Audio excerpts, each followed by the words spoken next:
നിങ്ങൾ ഒരു കാലത്ത് നിങ്ങളുടെ സ്വന്തം എന്ന് കരുതിയ പ്രശാന്ത് കിഷോറിന്റെ വിലയിരുത്തൽ തെലങ്കാനയിൽ BJP ഒന്നാമതോ അല്ലെങ്കിൽ രണ്ടാമതോ എത്തും, ഒഡീഷയിൽ ഒന്നാമതെത്തും, വെസ്റ്റ് ബംഗാളിൽ ഒന്നാമതെത്തുമെന്ന് പറയുന്നു, തമിഴ്നാട്ടിൽ ഒരു ഡബിൾ ഡിജിറ്റിലേക്ക് അവരുടെ വോട്ടിംഗ് ശതമാനം എത്തുമെന്നും പറയുന്നു. അതിന് പറയുന്ന ഒരു പ്രധാനപ്പെട്ട കാരണം ഈ ഹിന്ദി ഹൃദയഭൂമിയിലേക്ക് രാഹുലും സോണിയാഗാന്ധിയും തിരിഞ്ഞു നോക്കുന്നില്ല. ഇപ്പോൾ തെലങ്കാന, ഒഡീഷ, വെസ്റ്റ് ബംഗാൾ, തമിഴ്നാട്, ആന്ധ്ര, ബീഹാർ, കേരള ഈ 543 ലോക്സഭയിൽ ലോക്സഭയിൽ 204 ഇവിടെ നിന്നാണല്ലോ. കഴിഞ്ഞ തെരഞ്ഞെടുപ്പിൽ 50-ലധികം BJP നേടിയിട്ടില്ല. കഴിഞ്ഞ 2 തെരഞ്ഞെടുപ്പിൽ നേടിയിട്ടില്ല. 2014-ലും 2019-ലും. 2014 അത് 29 ആയിരുന്നെങ്കിൽ 2019 അത് 47ആണ്. 50 കടന്നിട്ടില്ല. പക്ഷേ രാഹുൽ ഈ UP-യിലേക്കും മധ്യപ്രദേശിലേക്കും ബീഹാറിലേക്കും ശ്രദ്ധയൂന്നാതെ അദ്ദേഹം മണിപ്പൂരിലും മേഘാലയയിലും സന്ദർശിക്കുന്നു. ഇപ്പോൾ അമേഠിയുടെ കാര്യത്തിൽ ഈ ഘട്ടത്തിലും തീരുമാനമെടുത്തിട്ടില്ല. ഹിന്ദി ഹൃദയഭൂമിയിൽ മത്സരിച്ച് വേണം ഈ കാര്യത്തിൽ നിങ്ങൾ ഒരു വെല്ലുവിളി ഉയർത്താൻ എന്നുള്ളതാണ്. ആ ഹിന്ദി ഹൃദയഭൂമിയിൽ മത്സരിച്ച് മോദി കാണിക്കുന്നുണ്ട്.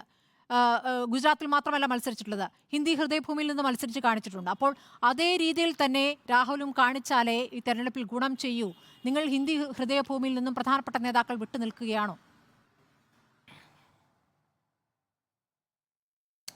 അല്ല, ആദ്യം എനിക്ക് പറയാനുള്ളതെന്ന് പറഞ്ഞാൽ ഈ ബീഫിൻ്റെ വിഷയം ഇദ്ദേഹത്തിൻ്റെ JP നഡ്ഡ അവരെല്ലാം അറിയണം. ഇന്ന് സന്ദീപ് വാര്യർ ബീഫിന്റെ എതിരായിട്ട് ഒന്നും സംസാരിച്ചിട്ടില്ല. ഇരിക്കുമ്പോൾ അവർ പറയാൻ ഞങ്ങൾ ബീഫ് കഴിക്കാൻ പാടില്ല, ബീഫ് അല്ല. അദ്ദേഹം അറിയണം ഇത് എന്താ നടന്നുകൊണ്ടിരിക്കുന്നത് ഇവിടെ. അത് മറുപടി പറയുന്നില്ല സന്ദീപ് വാര്യറിന് പറയാലോ ഞങ്ങൾ ബീഫിന്റെ എതിരാന്ന്. എന്തുകൊണ്ട് പറയാത്ത? നിങ്ങളെല്ലാ സെൻട്രൽ ആയിട്ടുള്ള എല്ലാ നേതാവും പറയുന്നുണ്ട് ബീഫ് കഴിക്കരുത്, ബീഫിന്റെ എതിരാ. നിങ്ങളും പറയും. സന്ദീപ് വാര്യർ എന്തുകൊണ്ട് പറയാത്തത്? സന്ദീപ് വാര്യർ എന്ന നട്ടിലില്ലേ? സന്ദീപ് വാര്യർ നട്ടിലെവിടെ പോയി? എന്തുകൊണ്ട് സന്ദീപ് വാര്യർ എന്ന് പേടി ടെലിവിഷനിൽ അണ്ണാക്ക് പൂട്ടി അടിച്ചു പോയോ സന്ദീപ് വാര്യറിന്റെ? അതാണ് നമ്മൾ മനസ്സിലാക്കേണ്ടത്.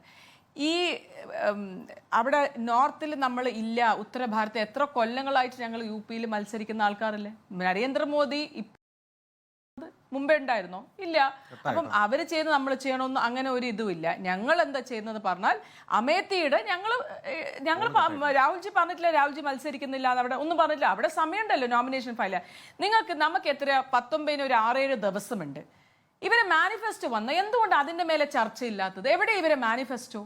എന്തുകൊണ്ട് ഒരു ഇത്ര വലിയ പാർട്ടിയുടെ മാനിഫെസ്റ്റോ ഇന്ന് പുറത്തില്ല? അതാണ് ചോദിക്കേണ്ട ചോദ്യം. ഇവരെ മാനിഫെസ്റ്റോ ഇല്ല.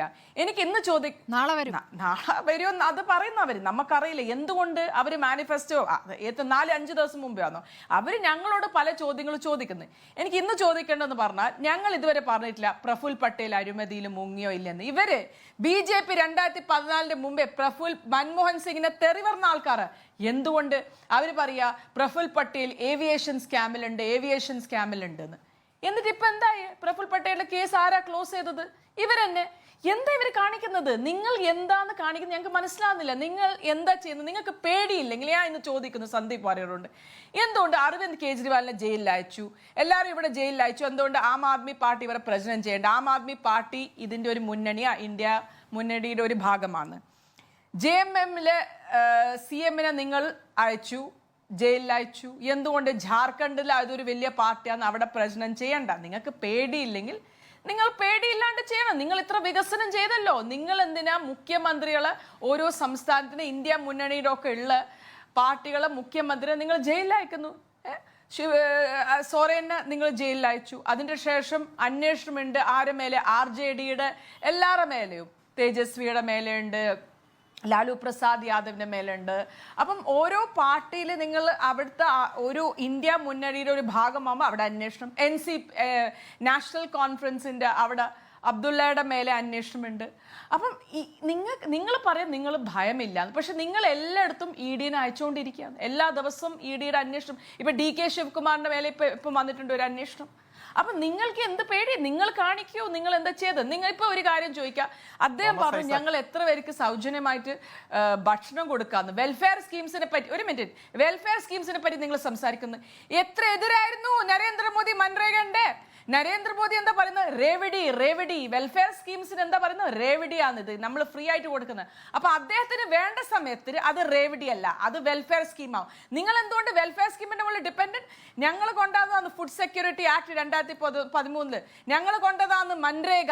അതെല്ലാം ജനങ്ങളെ സഹായിക്കാനാണ് ഞങ്ങൾ കൊണ്ടാന്ന്. റൈറ്റ് ടു എഡ്യൂക്കേഷൻ, പാവപ്പെട്ട കുടുംബത്തിലെ ഒരു കുട്ടിക്ക് ഒരു പ്രൈവറ്റ് സ്കൂളിൽ പോകാൻ പറ്റും, അത് ഞങ്ങൾ കൊണ്ടാന്നതാ. നിങ്ങൾ എന്താ കൊണ്ടാന്ന് ഒരു കാര്യം പറയും. സിവിൽ ന്യൂക്ലിയർ ഡീൽ US-ന്റെ ഒക്കെ ഞങ്ങളെ കൊണ്ട്. നിങ്ങൾ ഭയങ്കര അടുപ്പല്ലേ അമേരിക്കയുടെ ഒക്കെ. നിങ്ങൾ എന്ത് പുല്ലാ ചെയ്തെന്ന് ഞാൻ ഇന്ന് ചോദിക്കുന്നു. ഒരു കാര്യം പറയണം, നിങ്ങൾ സൗജന്യമായിട്ട് കൊടുക്കുന്നത് ഞങ്ങൾ കൊണ്ടാണ്. ഫുഡ് സെക്യൂരിറ്റി ആക്ടിലെ നിങ്ങൾ ചെയ്യുന്നത്.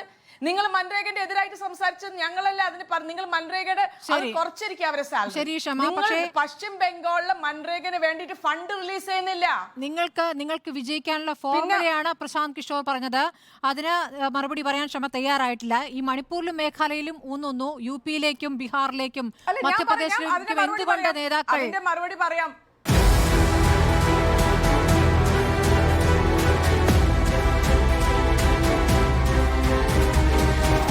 Debate with Smriti Parithikad.